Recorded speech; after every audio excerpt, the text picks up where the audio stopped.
All right, for the recording, welcome back. We are ACI Course 8, Class 5. It is May 16th, 2025. Let's gather our minds here as we usually do. Please bring your attention to your breath until you hear from me again.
Bring to mind that being who for you is a man. Oh, I'm sorry, Ali, I started without you. Bring to mind that being who for you is a manifestation of ultimate love, ultimate compassion, ultimate wisdom.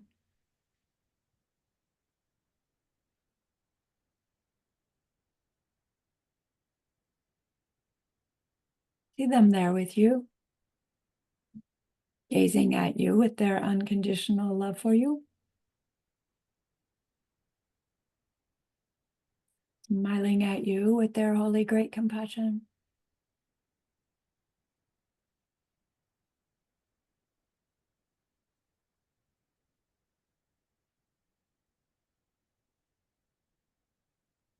Their wisdom radiating from them, that beautiful golden glow encompassing you in its light.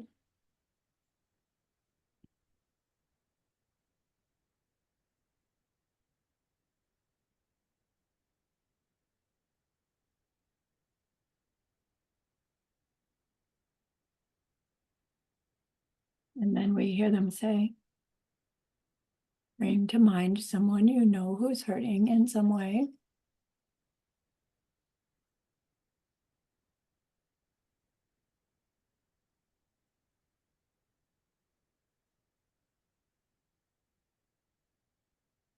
Feel how much you would like to be able to help them.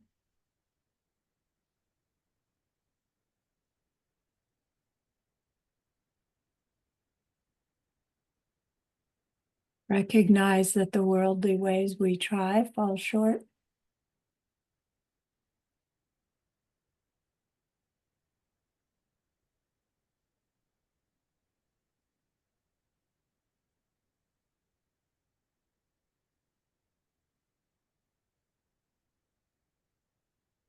How wonderful it will be when we can also help them in some deep and ultimate way, a way through which they will go on to stop their distress forever.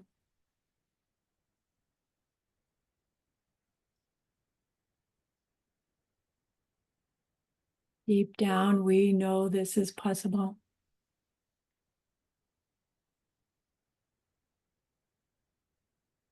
Learning about karma and emptiness, we glimpse how it's possible, how it's actually inevitable.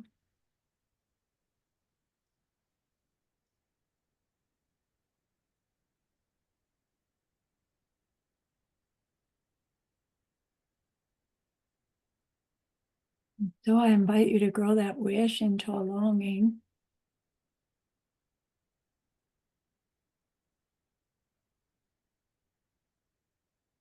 And that longing into an intention.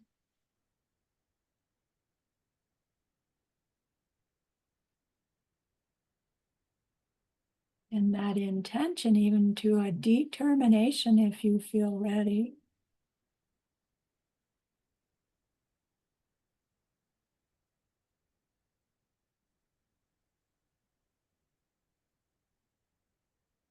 And then turn your mind back to your precious holy being. We know that they know what we need to know, what we need to learn yet, what we need to do yet to become one who can help this other in this deep and ultimate way.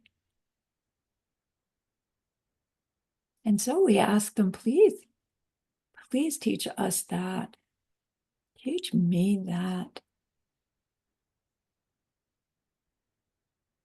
And they are so happy that we've asked. Of course, they agree. Our gratitude arises. We want to offer them something exquisite. And so we think of the pure world they are teaching us how to create. We imagine we can hold it in our hands and we offer it to them, following it with our promise to practice what they teach us, using our refuge prayer to make our promise. Here is the great earth, filled with fragrant incense and covered with a blanket of flowers. The great mountain, 4 lands, wearing the jewel of the sun and the moon. In my mind, I make them the paradise of a Buddha and offer it all to you. By this deed, may every living being experience the pure world. Idam Guru Ratna Mandala Kam Niryatayami. I go for refuge until I am enlightened to the Buddha, the Dharma, and the highest community, through the merit that I do in sharing this class and the rest. May we reach Buddhahood for the sake of every living being. I go for refuge until I am enlightened to the Buddha, the Dharma, and the highest community, through the merit that I do in sharing this class and the rest. May we reach Buddhahood for the sake of every living being. I go for refuge until I am enlightened to the Buddha, the Dharma, and the highest community, through the merit that I do in sharing this class and the rest. May all beings reach their total awakening for the benefit of every single other.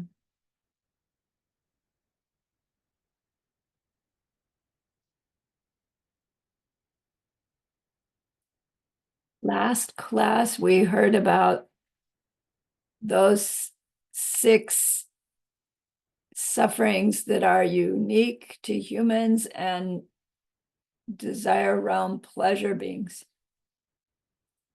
A kind of suffering, or that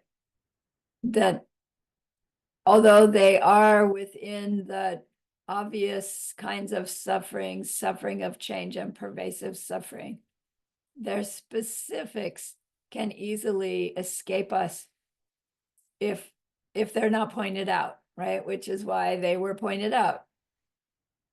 So somebody can give me any one of those 6.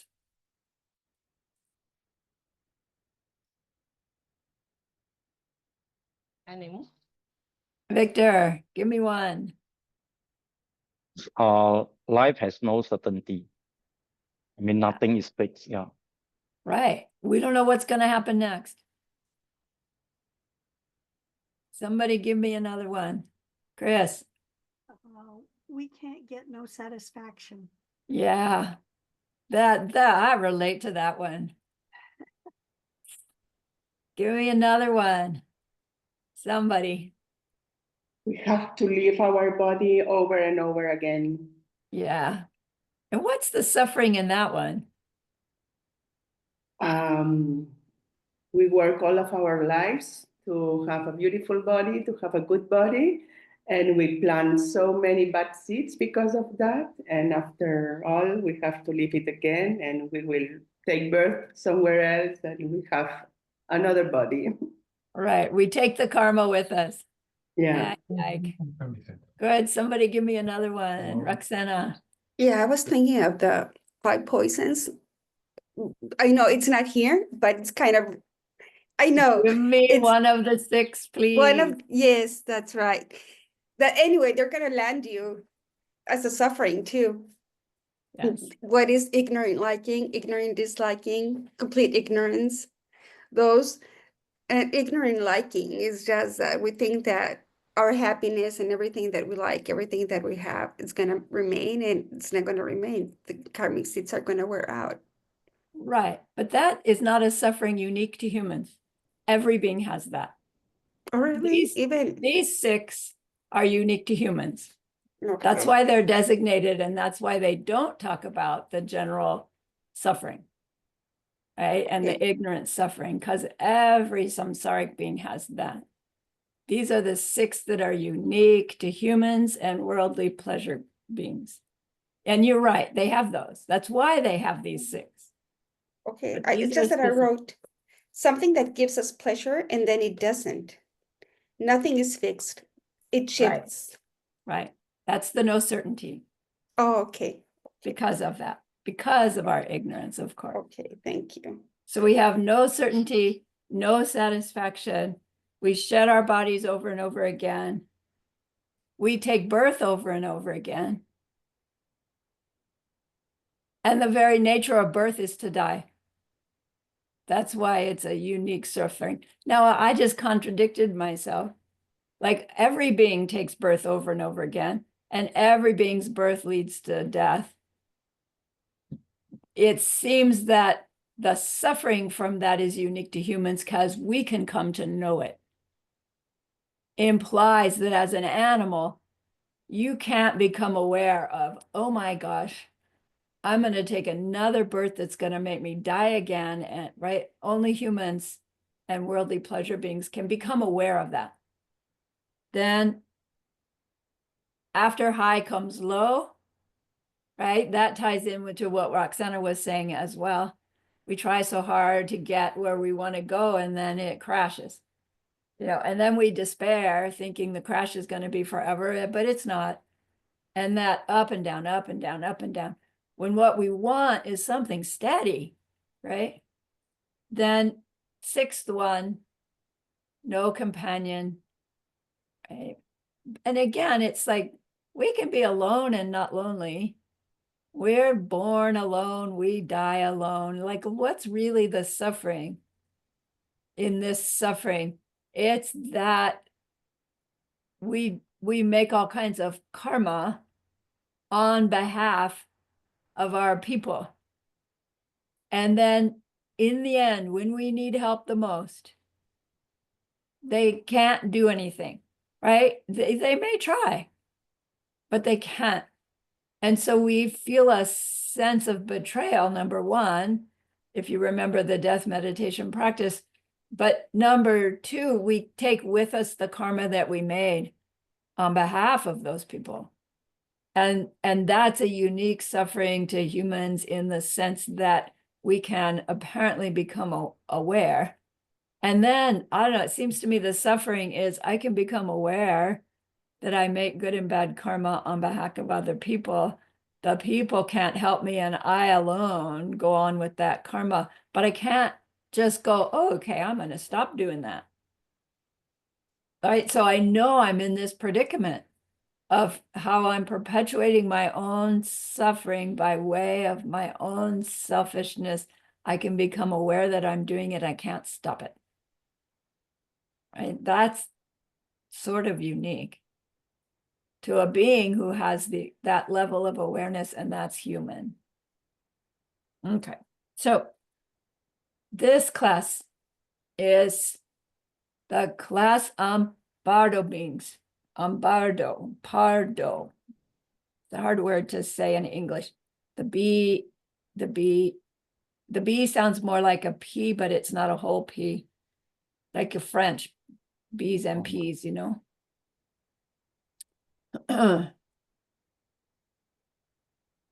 So this whole course is about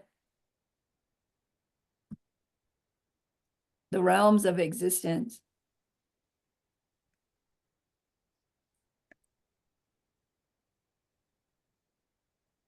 Another kind of existence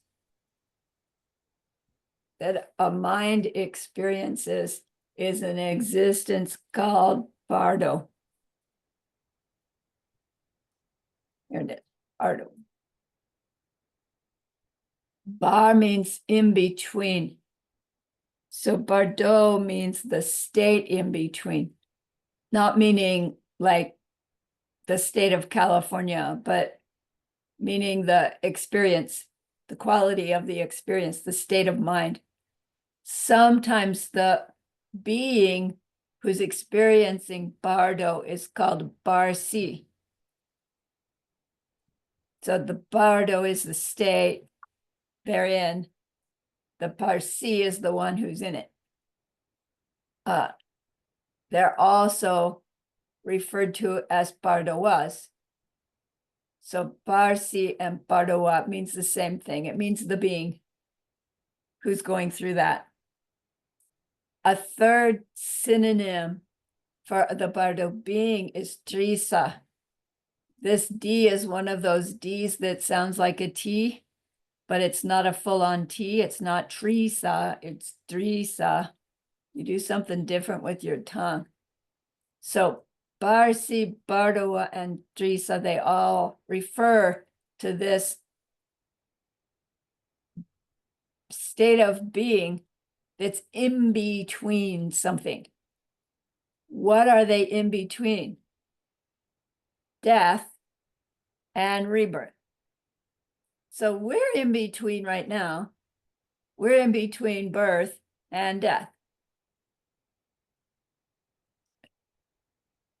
At the end of life, before we take the next rebirth, there's this period of time that's called the in-between. So that's what we're talking about. Something's going to happen in that in-between. Trisa means smell eater. Tree is fragrance or odor, smell. Trisa means smell eater, which means that what sustains bardo was in bardo isn't food, it's odors. And I don't know any further explanation. Where in the world do odors come from in the in-between? No, I don't know. And why would a bardo need any kind of intaking sustenance? I don't understand, right?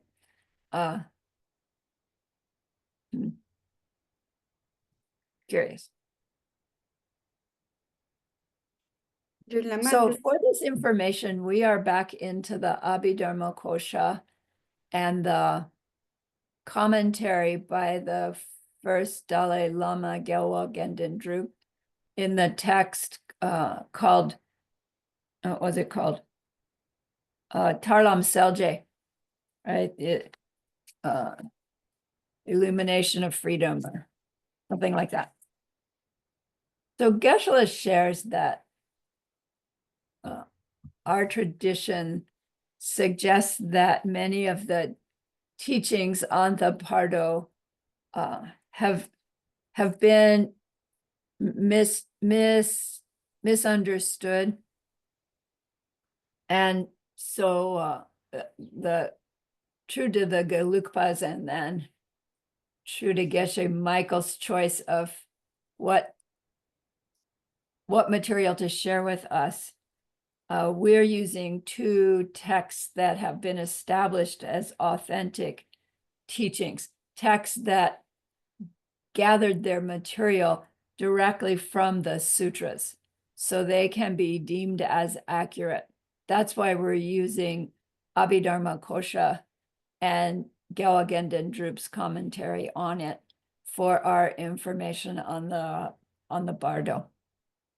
Because Abhidharma Kosha, Master Vasubandhu gleaned all of that from the sutras. All right.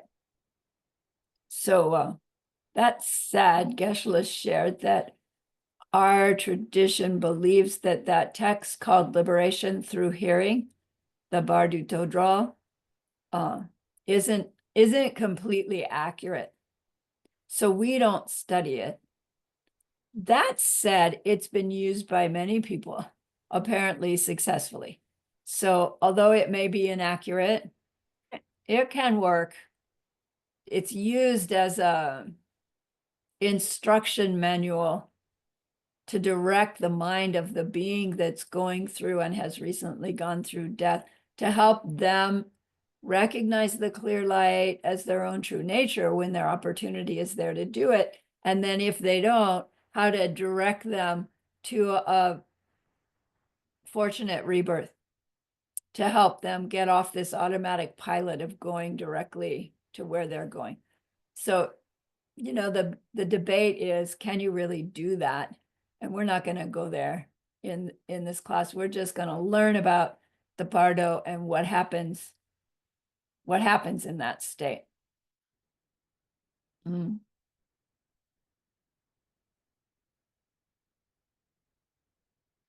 There are other teachings about bardo and how to use the bardo in the Diamond Way teachings that we'll learn when we get there. For this class, we will learn the authentic sutra information about bardo, and then we use this material in order to share with others when the time comes for us to share information about bardo. So bardo beings are born Zuke. Do you remember Zuke? I wouldn't. If I were in your position, I wouldn't. I hope that you do. Zuke means born complete or born miraculously. Do you remember? Just poof, you show up there, which would be remarkable if that were what happened as a human. But in bardo, it's just your last seed for this life ends. Your first seed for what's next happens, and that's bardo. And you are there. They talk about it loosely as a rebirth because it's what happens right after death. But then we're going to hear later in this class that no, it's not a rebirth. It's what happens when you're headed to your next rebirth. But in that time, there is a you, right? And there is a manifestation of you in some way, shape, or form. So you could say, well, I had a rebirth as a bardo being, and then I had another rebirth as, you know, my next, whatever it's going to be. And technically that would be incorrect. So we want to be kind of careful. Well, we want to be really careful in our terminology, that even when the teachings say you have a rebirth as bardo, to make it clear that it's not the next rebirth of the life. It's just this period in between, what we go through in order to get to that next rebirth. So because most of us have not had direct experience of bardo that we can recall, we're talking about something that we don't really know exists. And then as a result, before we start talking about its details, we should see if we can find some logical or scriptural proof that tells us they really do exist, or we shouldn't waste our time with it. So until we have that direct experience, we use logic and scriptural authority. So logic, to use logic to prove something to ourselves is called rikpa, and to use scriptural authority is called lung. And in the commentary, he does both. So together it's called Lungrik.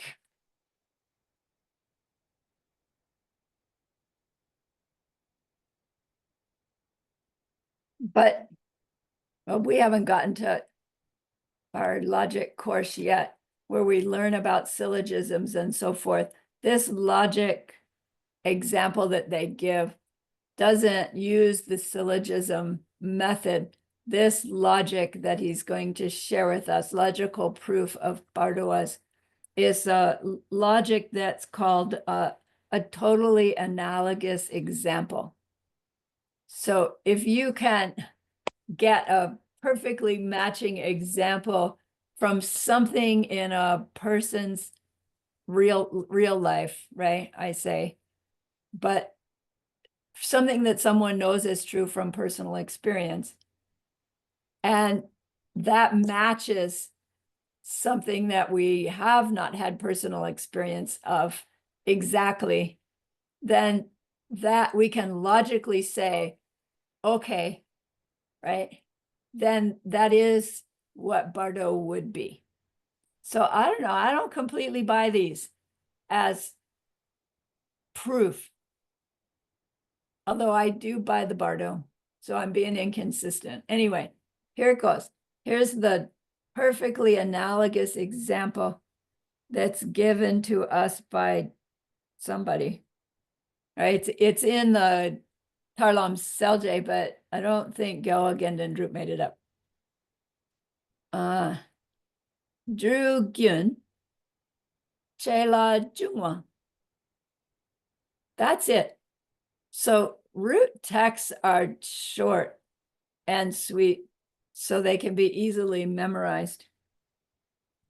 Drew means a grain as in a grain of wheat or a grain of barley. Gyun means a stream or a continuum. So the continuum of a grain, che la jungwa.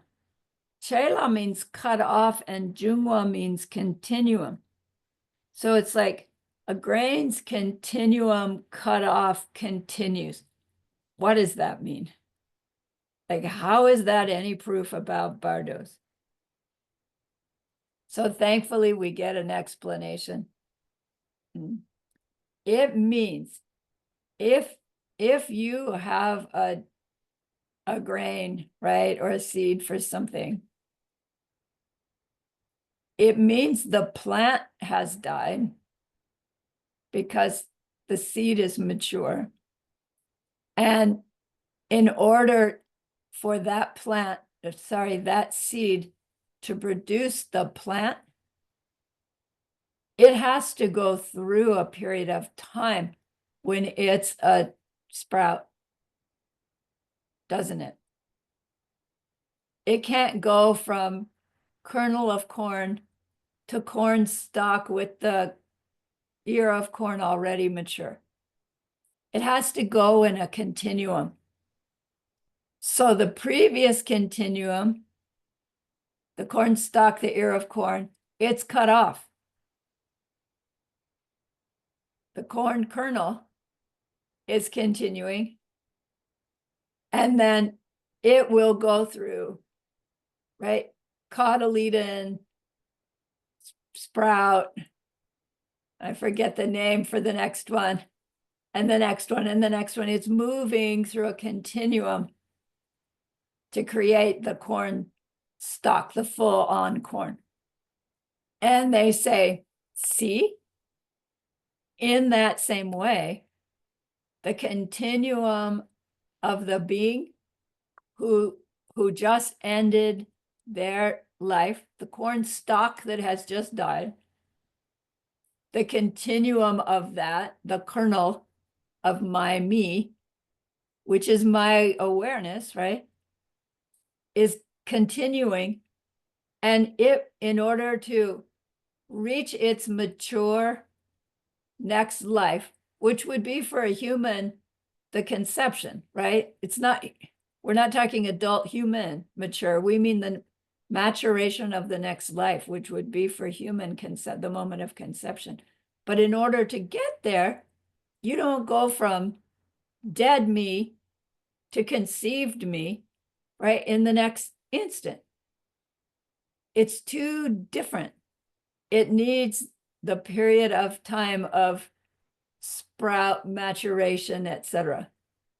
And it's that time that it takes for this shift of the continuum until it shifted such that it's in the whatever's called the next rebirth. That period of time is what we're calling the bardo. So the bardo is not a place that beings go into and go out of. It's this period of time and this qualities of experience that is what happens to that continuum of mind that has lost this life and is headed towards the next rebirth. This example, a grain, you can see, we can experience directly that a grain goes through sprout to become its next life plant. Said to be a perfect analogy. So from that we can go, okay, bardoas must exist. Then somebody says, well, wait a minute.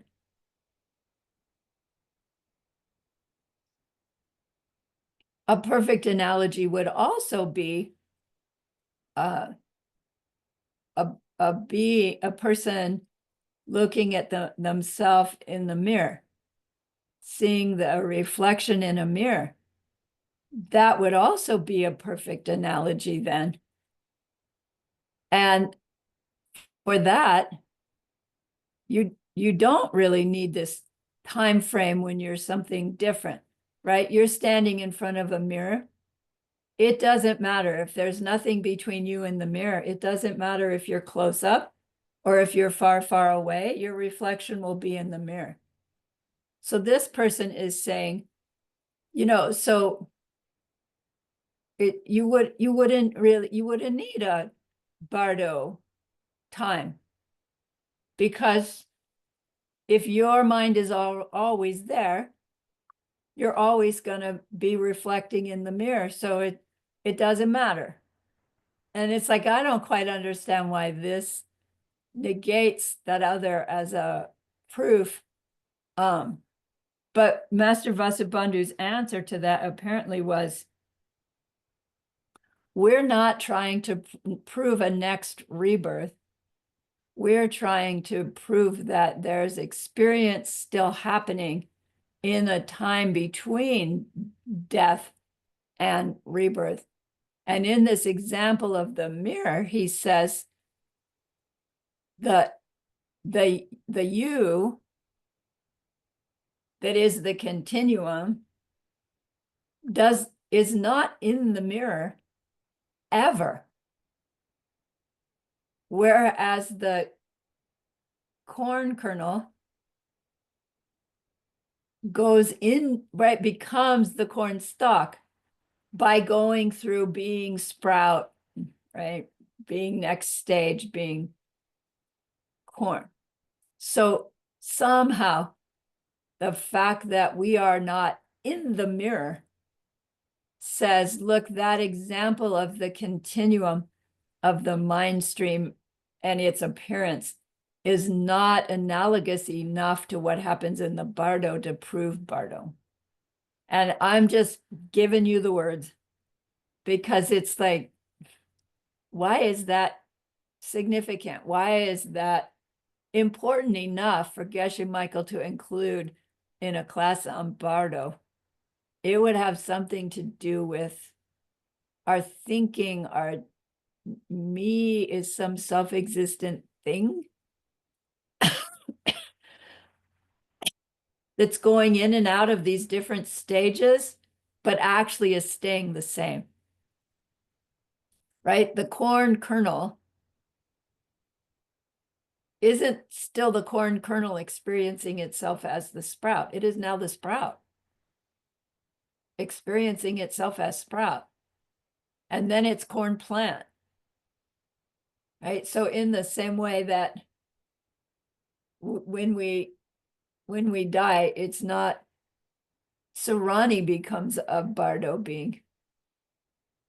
It's that subject side that's no longer Sarani and isn't anything or anybody yet, is Bardo, is in the in-between until what it's going to become next. And then it's full on that. Like the corn seed is no longer a corn kernel, now it's sprout, right? So total analogous. Yes, Roxana. Thank you. I'm thinking of that mind stream in that particular place, dear Lama, and of course that we lose 5 consciousness there, right? Mm. But do we keep the 6 and the 6 is the mind stream, the 7th and the 8, do we keep it in that mind stream along? I would guess so. As long as we're aware that what we mean by that is just the raw consciousness and the imprints, not a sense of, Right. That's why probably we don't remember that we're Yeah. lacking the other consciousness. That's so in my opinion, that we need all of them to make right. the awareness of where you are and so on. That's Right. We would either need all of them or we would need to be to understand that we're beyond any of them. right. Yeah. Okay.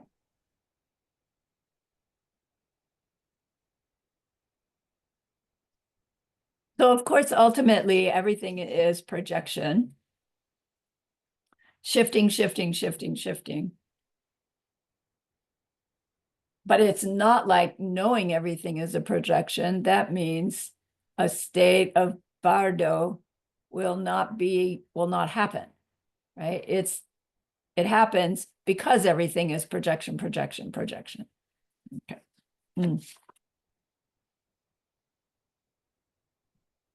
When we think of it from higherest world view, karma will force us to see ourselves taking bardo bodies, and it will force us to see our bardo body taking rebirth. And all of that is suffering and causes of more suffering.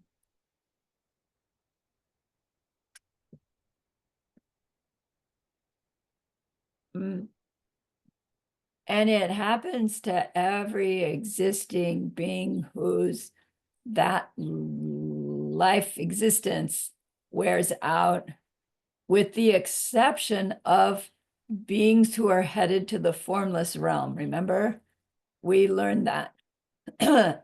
Why does a formless realm being not have a bardo time?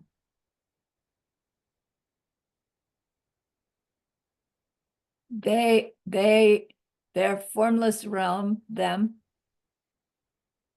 has no place. Okay? All it has is this subtle movement in terms of its material reality, its form reality, too subtle to be called a form heap. So if the reason that we experience our bardo being time is that it takes a certain amount of karmic shifting for that mind continuum to fill in the full having a rebirth, the form, and that's going to be at a someplace different than where the end of life happened. It takes time for the mind to get there. And that's like, wait a minute, it doesn't take any time at all for a mind to go somewhere. Again, like, why would we need time for my mind to get from Tucson, where it died, to Guadalajara, where it's going to be reborn? You know, why can't the mind just go zip there? Because the mind goes zip, zip, zip all over the place now. There's something about at the level of understanding that is being taught from Abhidharma Kosha, is that it takes time for the mind to go from where it was where it died, where it experienced dying, to where it will experience its rebirth, whatever its rebirth is. You know, I struggle. It's like, why? So then if we think about it, I mean, we'll learn later about what karmically is going on. That it takes time for the karmic seeds to ripen into the full on rebirth. Like, oh, now that makes sense. So why am I going there? We die in one place. We're not reborn in that same place, right? If you die in your room, you're not going to be reborn in that same room unless you're taking formless realm rebirth. And then that will be where you are, but that won't be your room, right? Because there's no your room in the formless realm. So then there's no other people left living in your house, wondering where you are, because for you, none of that exists. You are beyond form realm, right? So the only suffering being that does not experience bardo is going from wherever you are into formless realm, which we don't want to do anyway, because it's just a dead end. All right, so next we go into the scriptural proof that bardo was exist. And again, for this, Master Vasubandhu has found various places in Buddha's sutras where it's not that Buddha is proving bardo as exist. Buddha is talking about something else. And in that discussion, he mentions bardoas. And for Buddha to mention a bardo was being there when something else happens, that alone proves that bardoas exist. But remember, whatever course that was for, where we were talking about, was it for? A Buddha's omniscience, a Buddha has become one who became correct. And we went through that apparent proof of how a Buddha is someone who wasn't correct and became correct. And to become a being who's totally correct means you can't hear yourself say anything mistaken, which means you can only be aware of yourself experiencing things directly, which means you can never say or do or anything misperceive, which means anything they hear themselves say must be true. And it's like, until we are convinced of that, we're not supposed to believe that anything Buddha said is true. But once we've convinced ourselves that they are incapable of saying anything inaccurate, well, then everything they say we can take as truth. But then it's like, yeah, but wait a minute. If I'm reading the sutras and somebody else had to write them down, did they interpret them? Right, my mind still goes, yeah.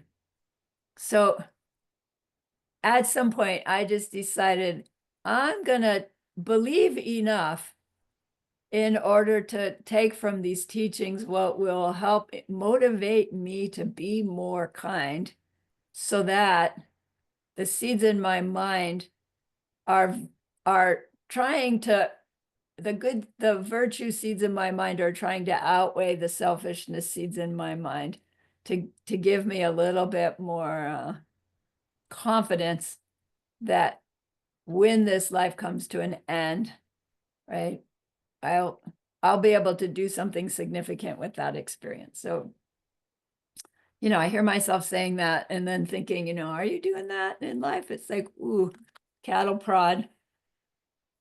So using Buddhist scripture only as a proof if we've already, beyond a shadow of a doubt, believe that what Buddha taught is correct. So given that, there's a sutra called Sipa Dun Tempe Do. It means the sutra in which Buddha taught the 7 kinds of beings. Sipa Dun is 7 types of being. Tempe Do taught that.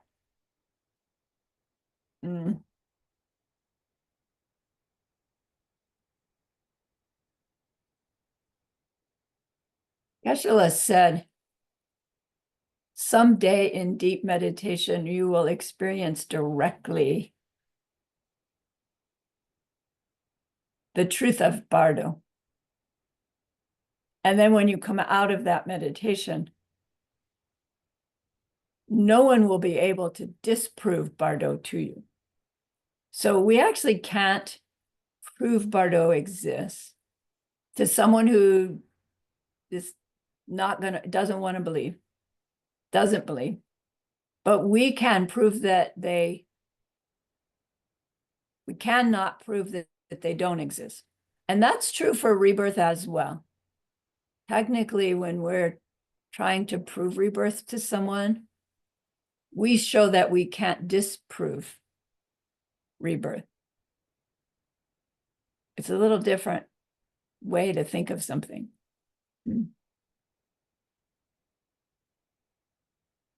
So in this teaching about the 7 kinds of beings, Buddha was teaching the conditions for a being to enter a womb.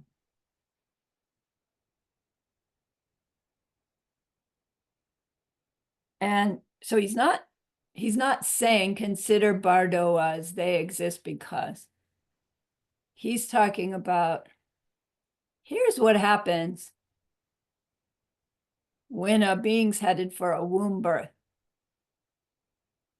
Marung datse den. Number 1. Number 2, ba ma chakshing trepa. Number 3, drisa newar nepa. Drisa, Bardo being. So in these 3, what he's saying is in order for a being to take a womb birth, first, there are 3 conditions that need to be present. Number 1, there needs to be a woman. Marung means a woman who possesses the sign of the month, meaning a menstruating woman, not meaning on her menses, but a woman who's still capable of making a baby is Marung. Marung Datsen, I'm sorry, those 2 together. Marung Datsen. Then, there has to be a woman who can get pregnant and carry a child. Second condition that must be is Bama, that man and woman. Chak Shing Trepa means have desire. Chak Shing Trepa mean and make sexual contact. So second condition for a womb birth, sexual contact must happen between a man and a woman. Third condition necessary, drisa newar nepa, a smell eater must be in the immediate vicinity. Newar nepa means immediate vicinity. So Master Vasubandhu, he gives this quote and he goes, sa. So see, Bardo exists because Buddha said a smell eater needs to be in the immediate vicinity of this couple, of this pair, in order for a womb birth to happen. So we'll talk about it later, what's actually happening in this. The point here is because Buddha said a Bardo being needs to be nearby to take a womb birth, the fact that there are womb births means Bardo being was nearby when that event happened. Proof of bardoas. Do you see how it goes? Buddha was not talking about bardos. He's talking about conceiving, starting a conception in a womb. But the condition necessary is a bardoa is nearby, so therefore they must be. Okay, second one. There was a teaching Buddha gave called Pardordawa.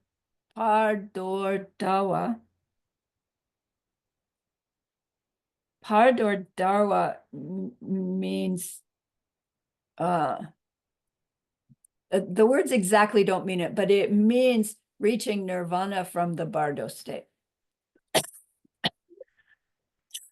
So this comes from a teaching Buddha was giving about the 5 states from which one can enter their nirvana.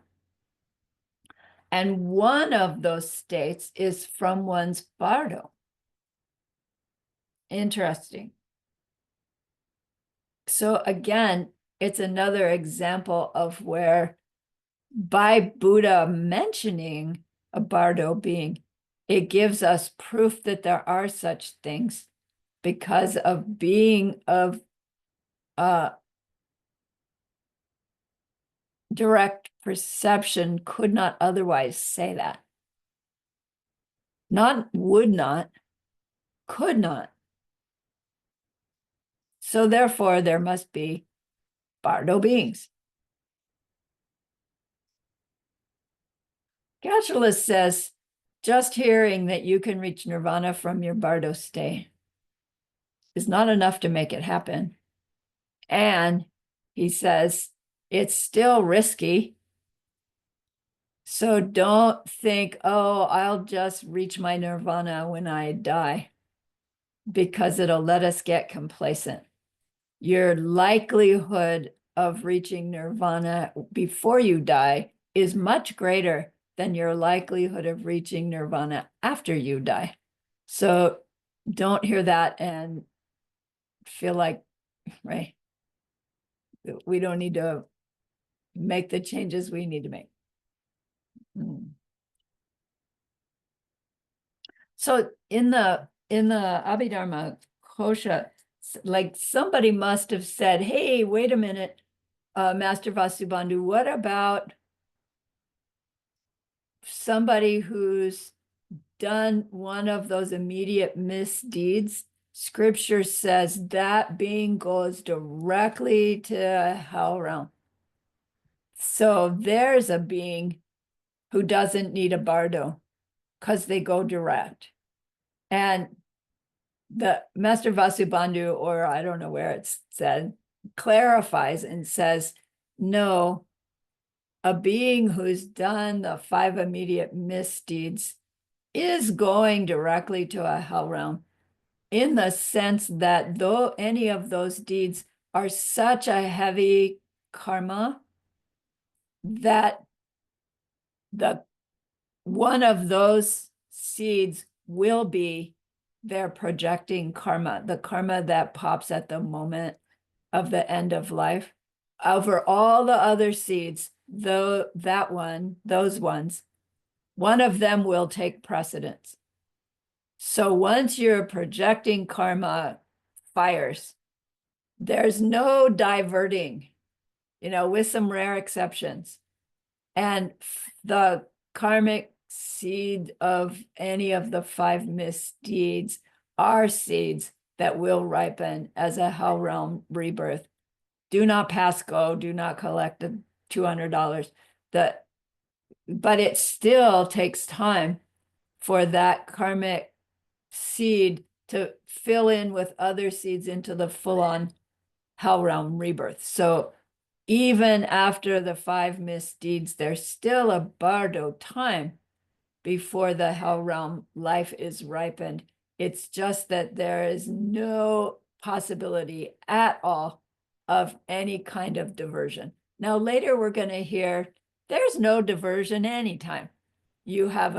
Once you have your projecting karma go, you're headed that direction. So then it's like, so then the significance of the 5 misdeeds is the fact that those seeds are so heavy that they are going to be your projecting karma.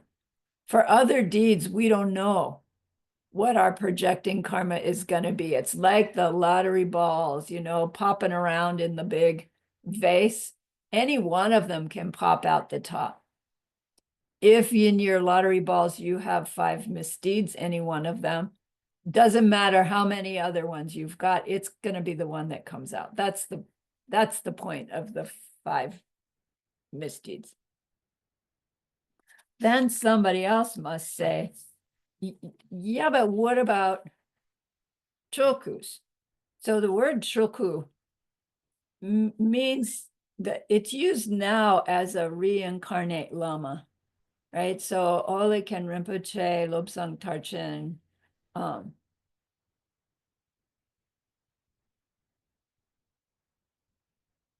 the Dalai Lama insisted that he become abbot of Saramay Monastery.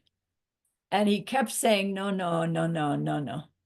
And finally, His Holiness said, look, I need you to be abbot so that there'll be a reincarnate Lama. So Ken Rinpoche has right now started a reincarnate lineage. And that young man, I don't know, he's 16 or 17 now. They're called chukus, but they're a reincarnate line of highly realized beings. But technically, the term chuku is the term for a Buddha emanation. So somebody must have asked, do chukus have bardo time? And the answer would have to say, well, do you mean Troku as a reincarnate Lama that we're not seeing as totally enlightened being emanation, we're seeing as really, really high Lama coming back to help us? Or do you mean a Buddha's emanation? If you mean a Buddha's emanation, no, they don't have bardo. Because it's the instant you make your full-on transformation, the next instant you are manifesting your emanations everywhere to everybody. That's what it is to be Buddha. So your trokus don't need time to go from you and your Buddha paradise to wherever they're going to be. It's just instant. But if you're talking about reincarnate Lama, yes, they do have a bardo time, but for them, the experience is going to be way different than for an untrained, right, unexperienced, unrealized being. Okay. So why doesn't Master Vasubandhu just say, look, I've seen them, right? He's an Arya. He's seen that bardo exists. Why doesn't he just say, I've seen it? It doesn't prove it to us. If we hear somebody say, I've seen them, so they exist. And we go, oh, okay, so then they exist for me too. Then when we hear somebody say, you know, unicorns exist because I've seen one, we'll go, oh, unicorns exist too. Now, I don't know if that's such a bad thing, to be honest with you, but if we take someone that we don't see as a fully enlightened being incapable of saying anything that's not direct experience as truth, then we'll take what somebody else who's not an enlightened being as truth, and we'll be mistaken. That's the point. Whether it's true for them or not, that's not the point. We're trying to make it true for us. And just to believe that something's true because somebody else experienced it is not enough for it to become true for us. Is it enough to say, well, maybe, right? And so I can act on it from the maybe, yes, but not from the conviction that it's true until we go through either our own direct experience or our own sequence of trying to disprove it and failing. Got it? Okay. So then he goes on about the nature of the bardo. Let's take our break. I don't think I need my screen share anymore. Yeah, let's take our break. I'm going to pause the recording again. I'm sorry how that wasn't.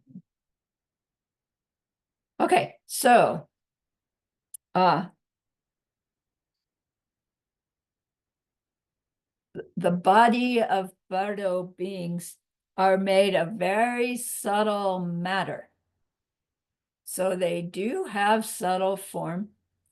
Their appearance is said to be, they will look like that being that came before. That sounds in English like if you die a human, your bardo being is going to look human. And that's what many, right, traditions who believe in future, more lifetimes believe. But it's a mistranslation of the Sanskrit and Tibetan. What it means, it looks like the being that came before, means it looks like the being you are headed for, the one that's in front of you. When they say before you, they mean in front of you, right? Here's my bottle of cold pills in front of me. That's what before means in Tibetan. Do you see? And it's like, if you didn't know that, the word before means behind me, right? What happened before? So your bardo being, from the first moment of bardo being, you already look like where you're headed. And they use that to say, see, so it's really unlikely that you're going to divert if you already have the shape of your hell realm being. From the next moment, from death, the likelihood of, right, going off in a different direction is pretty remote, unless some factor, right, some powerful factor affects us. So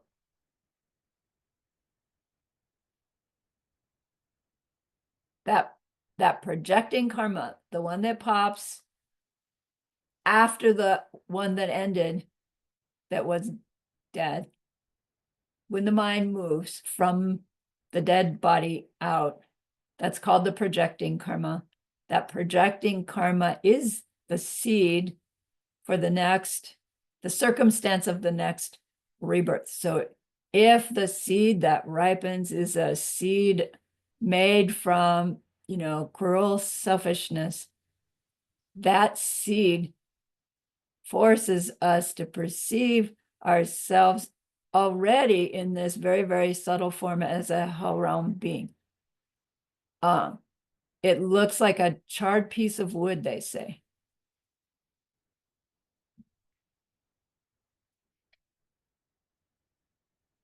Animals look smoky colored, and probably have the shape, a vague shape of the animal you're gonna end up as. Preta beings are translucent, meaning watercolor. Humans are golden color and appear 5 or 6 years old. Pleasure beings in the desire realm look similar, golden and 5 or 6 years old.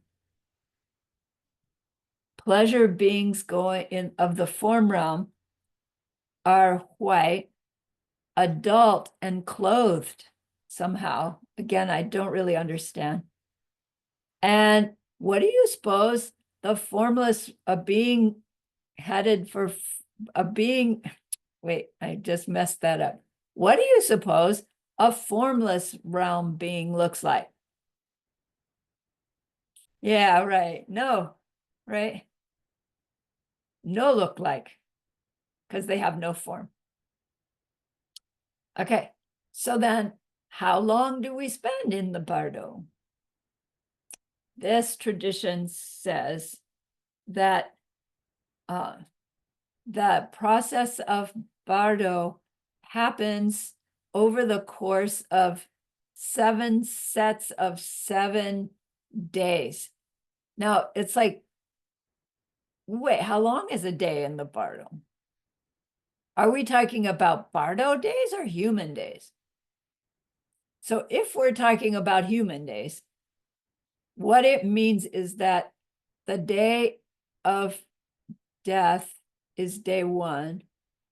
And then by the 7th day, there's this window of opportunity to have reached your next rebirth within that 7 days.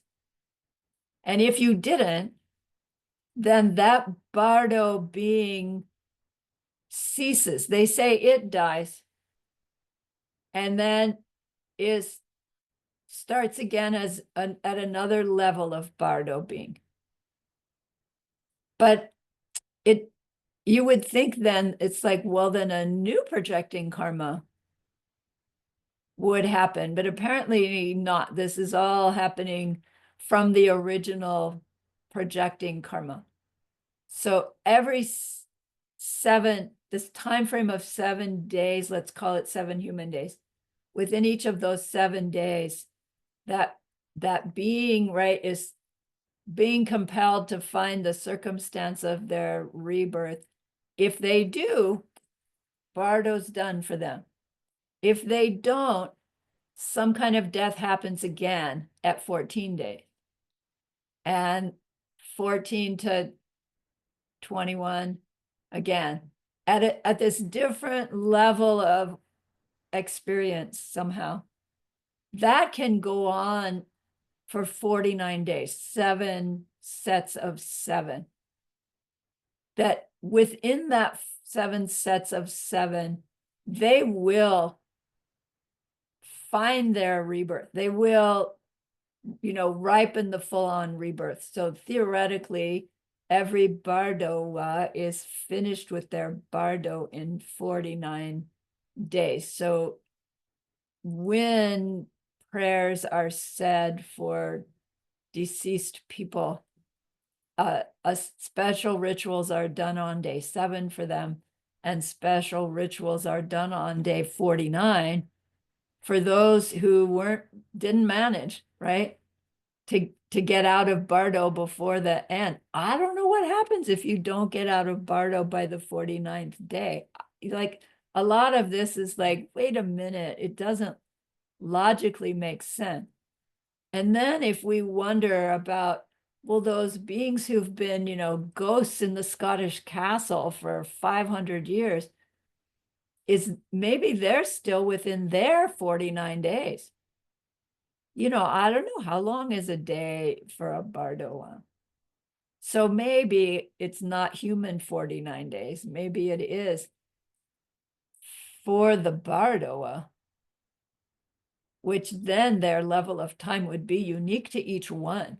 Not like there's bardo time and, 7 years is human years is 1 bar. It's not like that. But the main essence of this is there is a set period of time that it takes for any given being who has died to manifest their full-on rebirth. So as we learn how the process, the projecting karma pops, but it's like a sketched outline of a master artist's painting. And then the apprentices come, and they're the ones that paint in the details. So the projecting karma, the seed that pops at the moment of death, is the master painter. But it's all the additional seeds ripening similarly that accumulate into the full-on lifetime rebirth.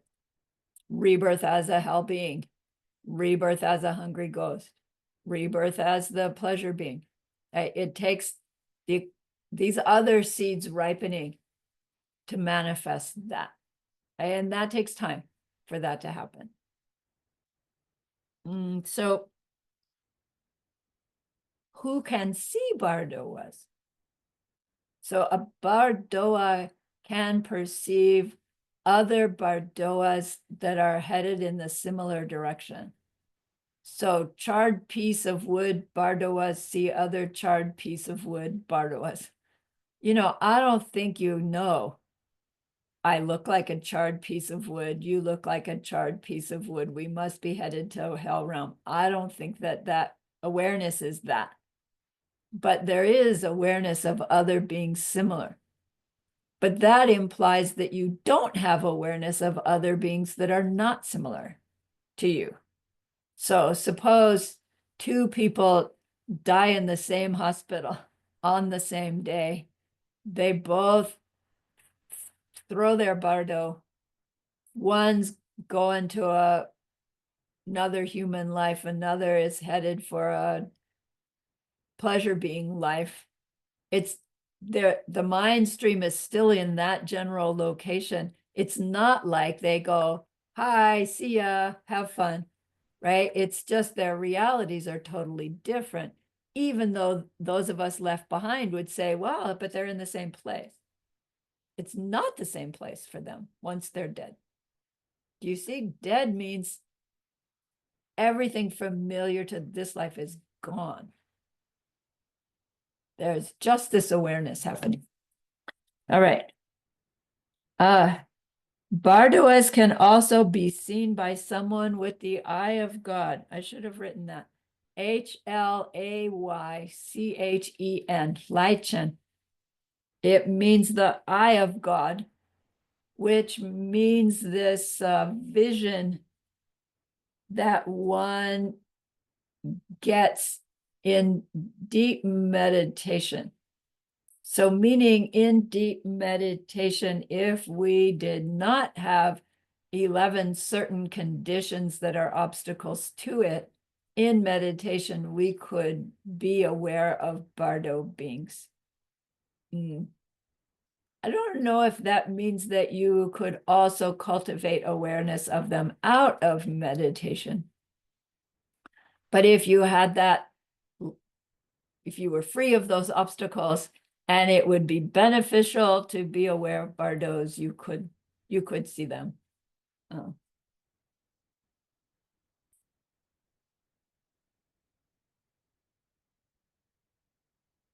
Dear Lama, can you please spell again eye of the God? Yes, H-L-A-Y-C-H-N,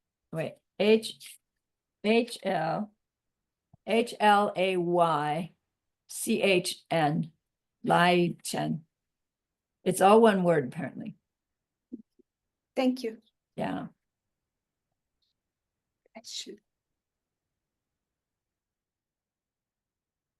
They tell us that once we are in the bardo, we cannot be diverted to a different birth. So the first moment into the bardo, we're headed for the whatever level of birth. And although it's going to take time, it's not that we can change our mind. No, I'm not going to go there. I'm going to go somewhere else. And it's not that somebody else can change our projecting karma because it's already gone off. Do you see? However, there is a teaching that says you can reach nirvana on your way to a form realm. And you know how that might happen, I'm not exactly sure, in the sense of, does it happen randomly or spontaneously? Or have you done something going through your death process in a state of deep meditation that makes it such that projecting karma that would take you to the form realm is now going to take you to nirvana instead? In which case they would still say, you're headed for the form realm, but you divert to nirvana. So it's not really clear how that process works. The reason it comes up is that we might have the misunderstanding that although the projecting karma has already ripened, maybe we can divert ourselves by practicing in the bardo to not head there. And that would be like saying, right, ripen your seeds for a car accident and stop the car accident after it's happened. Wait, no, that doesn't work.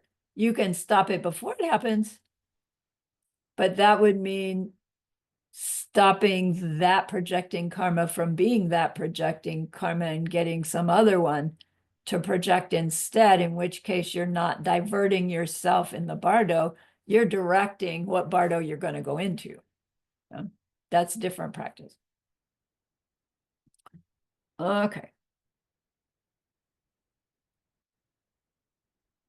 The nature of being bardo means, right, it's a subtle level of physical form, which means they're not the familiar obstacles that human lives has to movement and change. So bardo as beings, they can fly, they travel quickly, they move through solid objects. There are two solid objects, however, that they cannot pass through. One of them is the diamond seat of Buddha, Vajrasana, the diamond seat of Buddha. A bardo being would hit that, somehow not able to move through that. The second thing they cannot move through is the walls of a womb. Once they get into the walls of a womb, their karma has shifted such that they're technically no longer a bardo being. So now they no longer have that subtle existence that allowed them to go through the walls of the womb in the first place. So they're trapped in that womb until they're pushed out as baby bunny or human or whatever. So I'm guessing that's the same for an egg birth, but quite how that relates to complete birth or warmth and moisture, I don't know. While they are in that period of time between death and rebirth, their sustenance of that very subtle form is by odors, by smells. And it's like, where do the smells come from that they're smelling? They're not, it's not like they're smelling the fried onions from our kitchen, because that doesn't exist for them. But there's some kind of fragrance in bardo. Hopefully it's pleasurable. It's just like it's popping into my mind now that if we were headed for a hell being, probably those fragrances smell kind of burnt. I don't know. This is not from scripture. It's just popping into my head. Yeah. And if we're headed for hungry ghosts, they probably smell, right? Smell delicious, whatever that would be. So yeah, there are somehow odors in bardo. If we are that charred being headed for a hell realm, we're traveling upside down. And it's like, how does a charred piece of wood have a top and a bottom? I don't know. And then if we're headed for a human or pleasure being, we're traveling right side up. And do you remember in the Wheel of Life, the second hub is beings going up and beings going down? And it right signifies going to a higher rebirth or a lower rebirth. It's the same idea. It's like you're going up or headed down. Once in the bardo, we are driven towards our next lifetime. That's what it is to be a life of a bardoa. Like you're compelled to rebirth. You're compelled by your seeds to fill it in into that full-on experience of me and my life, whatever it's going to be.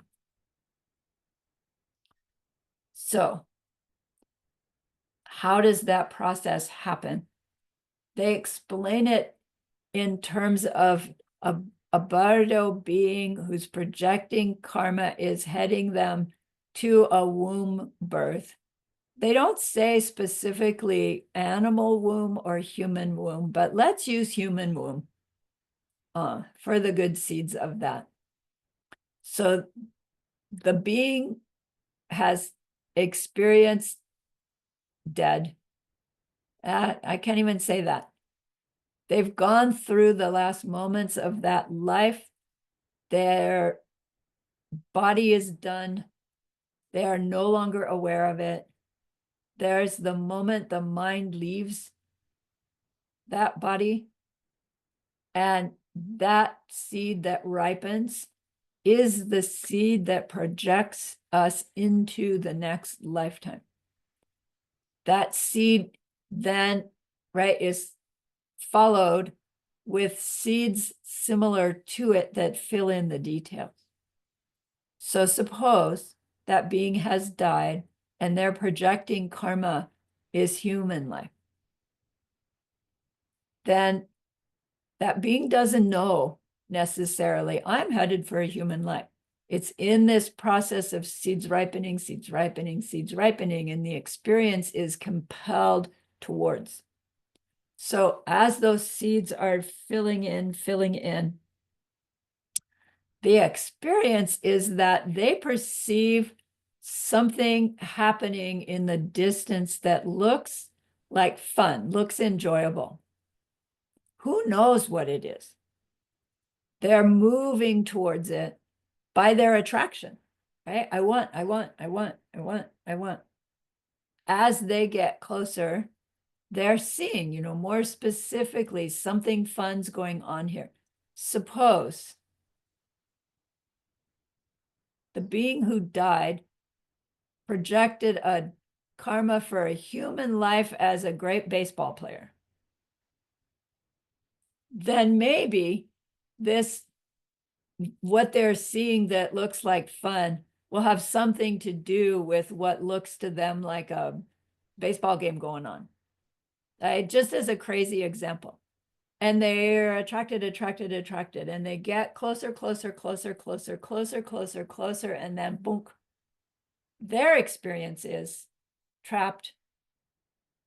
They're like in a dark space. Suddenly, shift has happened. So what the teachings explain is that they're compelled towards their next rebirth. It's going to be a human rebirth. They see this fun happening in the distance. What's going on in that fun is that there's a man and a woman capable of conceiving. They are having sexual activity. The bardo being doesn't see it that way, right? The couple probably are not aware of the bardo being. They're busy doing something else.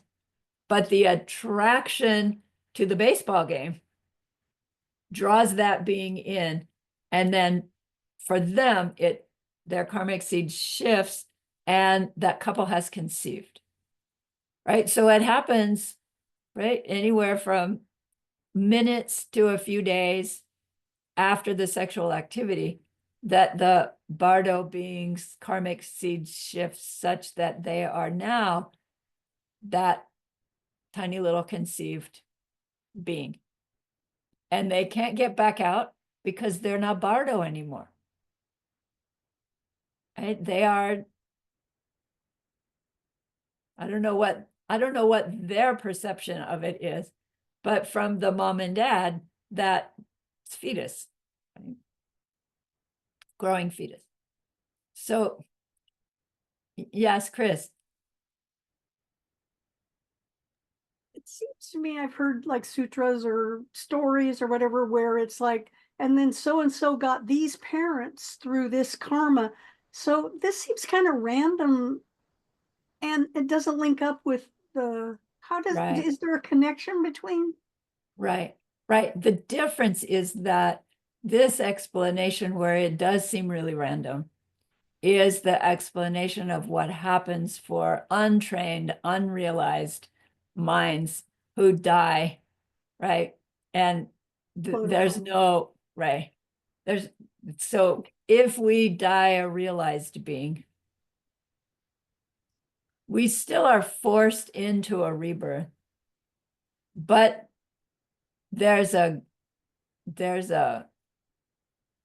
I don't want to say greater ability to choose it, because I think at just like first level Bodhisattva Bhumi, you're still not choosing your rebirth, you're forced, but it's going to be a good one, right? It's going to be one that you get to continue your practice.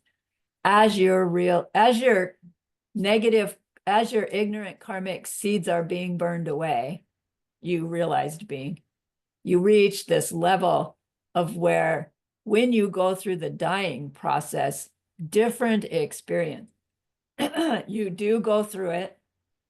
You do project a karma.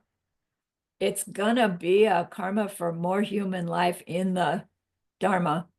And then it's gonna have in it, in the projecting karma as well, this ability to be more aware in your bardo. And those are the ones that are like,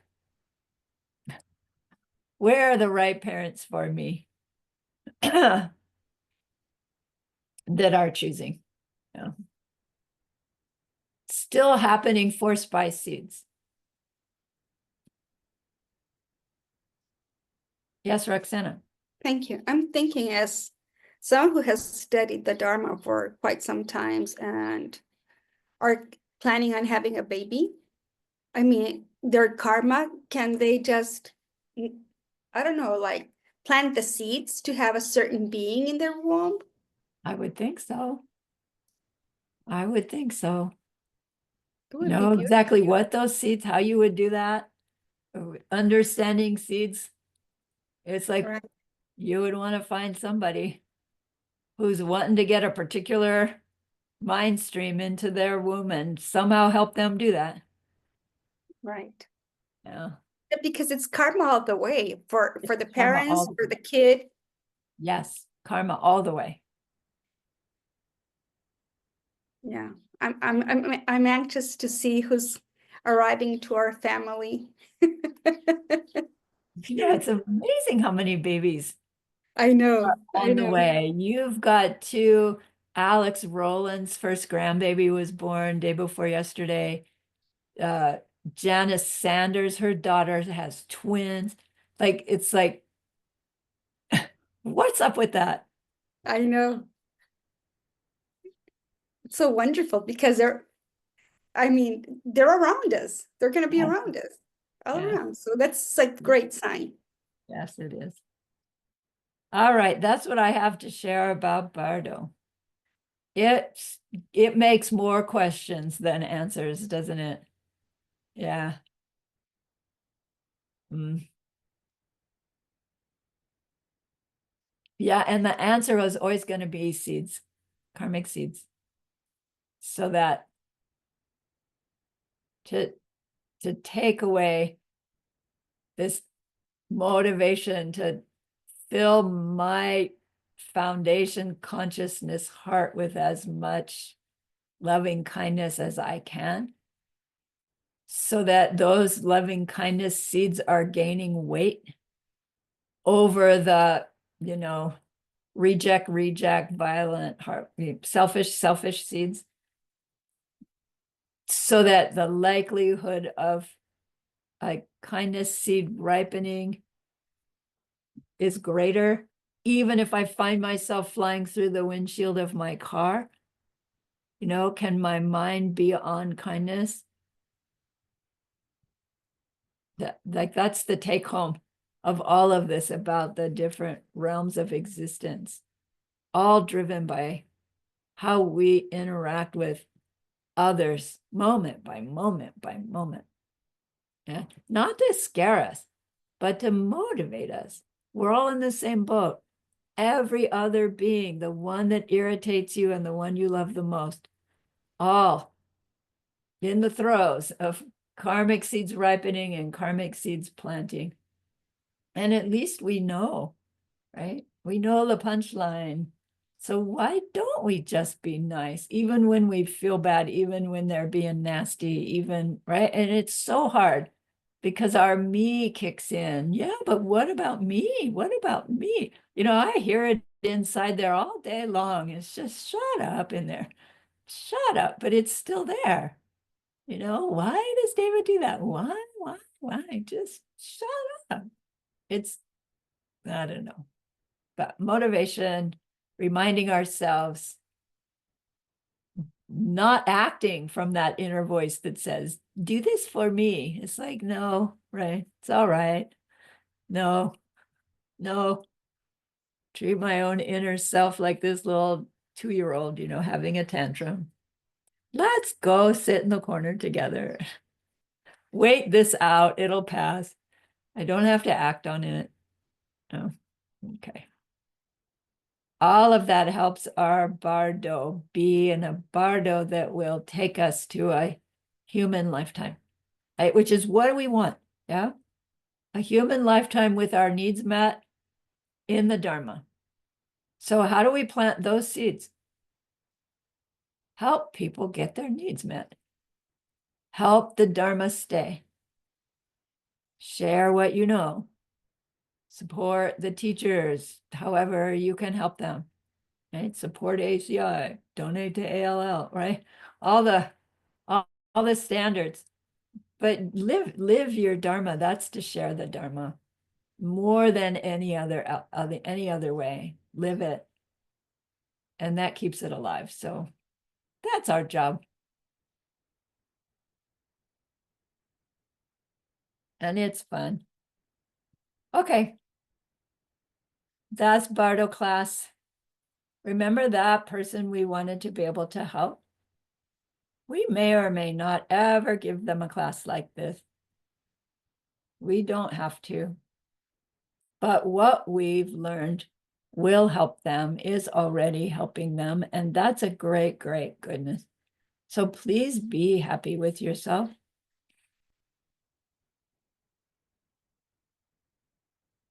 And think of this goodness like a beautiful glowing gemstone that you can hold in your hands.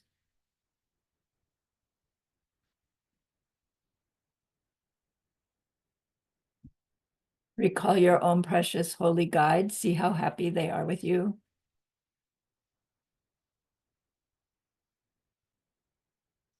Feel your gratitude to them, your reliance upon them. Ask them to please stay close, to continue to guide you, help you, inspire you.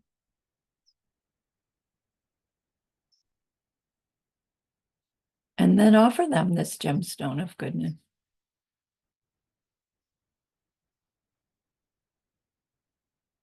See them accept it and bless it. And they carry it with them right back into your heart.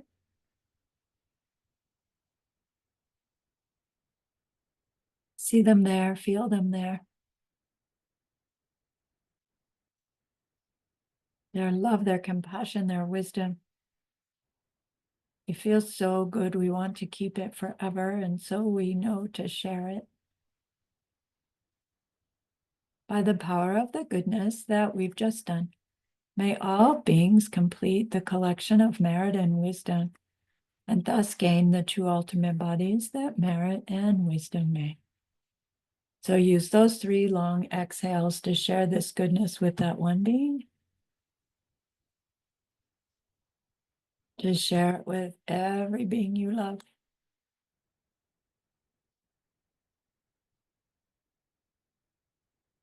To share it with every existing being everywhere.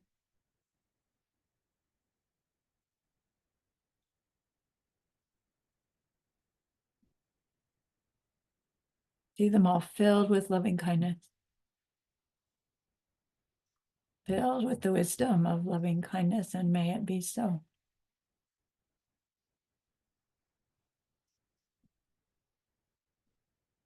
You know, I'm seeing in the chat Ali asked, is it possible we remember teachings from our current life when we're in the bardo to help us get out of there? Unfortunately not, unless we are realized being. So another reason to push for bodhicitta 2 forms. Yeah. See, is there anything else in there? Okay. Yes, Roxana. As you were saying right now, all those beautiful seeds that we're planting by helping the Dharma, spreading the Dharma, and all those, I just realized that Geshe-la said in the past retreat that think of your future Buddha you. Yeah. So if we do that, that means that I must be influencing my bardo time as well, right, dear Lama? Yes. Yes. Okay, Yes. thank you. If we can think of Buddha me as we're dying, that dying will not be dying for us. It may be dying for whoever's watching, but it won't be for us. That's so beautiful. Yeah. Nice. Thank Great. you, dear. All right. Take care. Have a great weekend. I will see you Monday morning. Do your homework, please. Thank you, teacher. Thank you. Bye-bye. Love Thank you. you, teacher. I love you. Bye-bye. Thank you so much.